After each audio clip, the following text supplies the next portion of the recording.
nesse vídeo eu vou trazer 7 dicas realmente práticas de como tornar uma atividade chata em uma atividade divertida, né? Principalmente com as crianças. Então, vamos lá! Salve, eu sou o Juninho, que tem a oportunidade, um privilégio imenso de poder coordenar as atividades com as crianças aqui no Recanto, no Kids Talk, e tenho como objetivo valorizar cada vez mais e promover também cada vez mais a sabedoria infantil, e esse vídeo segue nesse objetivo.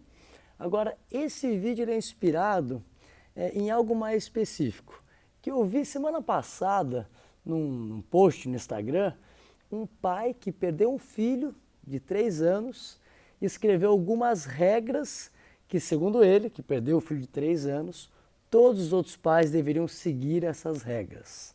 E teve uma delas que me chamou uma atenção especial e o objetivo desse vídeo aqui, em que esse pai fala: torne divertida as atividades chatas. De novo, torne divertidas as atividades chatas. E ele ainda fala que a atividade só vai ser chata se você fizer dela assim. E eu no primeiro momento falei, pô, ok, mas tem atividade que é chata mesmo, eu não tenho que fazer. Mas refletindo um pouco mais de fato, quando a gente muda o nosso mundo, parece que todo mundo externo ele muda também. Né? Quando a gente muda essa nossa perspectiva, esse nosso mundo interno, a maneira como a gente se porta. E a criança, que é ainda mais sensível do que um adulto, ela consegue sentir isso ainda mais. Então nesse vídeo eu vou trazer 7 dicas realmente práticas de como tornar uma atividade chata em uma atividade divertida, né? Principalmente com as crianças. Então vamos lá. Então para a nossa primeira dica eu vou chamar ela de espante de você. Espante de você. Então como exemplo, eu ontem estava ajudando uma criança de 8 anos a fazer a tarefa de casa, lição de casa, de língua portuguesa. E olha, é uma atividade assim que eu não estava conseguindo ver muita docência naquela atividade, não estava conseguindo ver muita utilidade prática daquilo. E sinceramente eu estava assim, puxa, sério que vai ter? Eu estava em mim achando que aquilo ia ser chato. Então a primeira dica de espanta de você é desde esse sentido de, primeiro, se dê o tempo. Porque às vezes a criança pede alguma coisa pra gente que parece que é chato no primeiro momento, porque a gente tá com um monte de outras coisas para fazer. Então primeiro, se dê o tempo para espantar de vocês de achar chato. Pode ser 1 minuto, pode ser 5, pode ser 1 hora. Se dê o tempo de tornar aquilo divertido. Em um segundo momento, se você não conseguir encontrar alguma atividade muito prática, pense que no mínimo o que você pode estar fazendo é contribuindo para o desenvolvimento daquela criança, daquele serzinho ali com potencial infinito nele. Então, primeira dica, espanta de você de achar que aquilo ali é chato. Faz já você internamente aquilo mais divertido. Segunda dica é uma ordem natural. Depois que você espantou de você, espanta da criança aquilo de achar chato. E como é que você pode espantar a criança de achar chato? Eu vou dar outras dicas aqui nas próximas. Agora, para essa aqui, primeiro, você pergunta para ela: e teve já algum amiguinho seu que fez isso? E já começa a enturmar ela. Segundo, pensa, e o que a gente pode aprender com isso? Pergunta para ela e deixa que ela fala. E uma terceira outra dica é, então, no mínimo, pergunta como é que a gente vai se sentir depois que a gente acabar essa atividade aqui. Então pelo menos isso. Já coloca para ela alguma perspectiva, no mínimo, divertida. Seja ao que os amiguinhos também estão fazendo, seja o que ela pode aprender com isso, ou no mínimo, o que ela pode sentir depois de ter feito isso ali.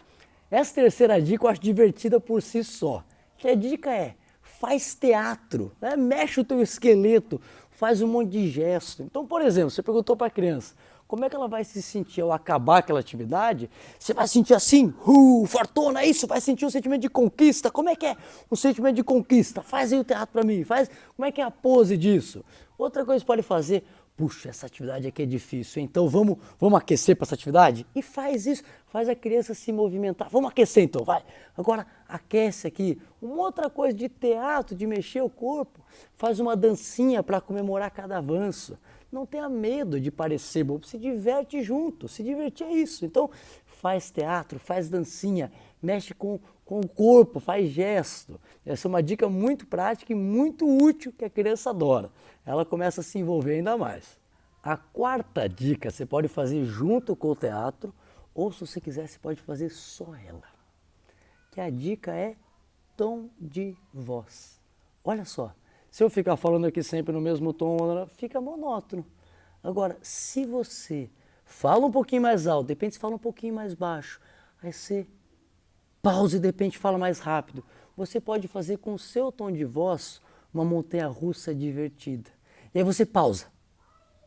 Aí você faz uma surpresa. E o principal é você colocar emoção na sua voz. Em cada voz, muito bem. Então você coloca emoção. Faz da tua voz, por si só, já divertida. A quinta dica é o que a gente fala muito aqui no Recanto, que é não subestimar a capacidade infinita que a criança tem. Então não precisa você ficar ali o tempo inteiro fazendo teatro, tom de voz, etc. O que precisa nessa quinta dica é dar espaço para a criança divertir. Né? Então, sorria, fica ali presente, disposto a aprender e sorrindo, mostrando para a criança que você está se divertindo meramente com a presença dela. Fica ali, sorrindo junto, presente, e dá espaço para a criatividade maravilhosa da criança atuar. E a nossa sexta e penúltima dica é você dar opções para a criança, criar desafios e criar uma linguagem de jogos. Então, por exemplo, um desafio que a gente pode pensar na lição lá de língua portuguesa, a gente vê antes quais são eles que tem, né, eram várias sequenciazinhas, e a última, então depois tem o chefão final aqui.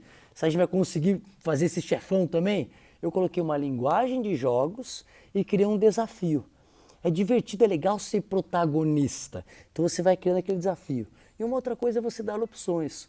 Olha, tem essas 3 atividades aqui. Qual você quer fazer antes? Você vai dando esse protagonismo que é divertido para a própria criança. E sempre, quando for possível, colocando uma linguagem de jogos. Vamos agora para outro level aqui, outro nível. Daqui a pouco tem outro chefão. Então é isso, é dar opções, dar desafios, criar desafios e colocar uma linguagem de jogos, que elas gostam e é divertido. Agora, a 7ª dica final aqui é você propor um desafio master com a criança, que é o desafio de compartilhar com ela. Puxa, olha, eu confesso para você que eu tô achando meio chato isso aqui, mas se a gente fizer achando chato, vai ficar mais chato ainda, você concorda? Se a gente fizer achando chato, a gente vai estar com menos energia, a gente vai demorar mais para fazer, não vai ser legal. Então eu quero te propor um desafio, criança. Vamos conseguir fazer com que isso aqui fique divertido? Vamos fazer isso e fazer isso aqui de uma forma divertida? Será que você me ajuda nisso? Como é que você pode me ajudar? E propõe um desafio para ela e aprende junto com a criança. Então eu espero que essas dicas sejam colocadas em prática, tenham bons resultados. Compartilha aqui com a gente também no Recanto, tá? De novo, meu objetivo aqui, Juninho, é conseguir valorizar cada vez mais essa sabedoria infantil e promover essa sabedoria infantil. A gente também aprender muito com as crianças. Então, compartilha com a gente e coloca em prática aí que dá certo, para tornar uma coisa que aparentaria ser chata em algo divertido. Atenção, agora prepara para uma dica bônus. É claro que a gente entende, pelo menos assim, né, que a educação de uma criança é a responsabilidade principal dos seus pais, né, dos seus responsáveis.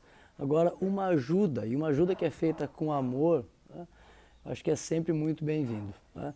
Então, uma 8ª dica bônus aqui, para tornar divertidas atividades que poderiam ser chatas, é trabalhar na criança essa capacidade dela mesma, por si só, com seu protagonismo, com consciência, conseguir já fazer isso com cada vez mais facilidade.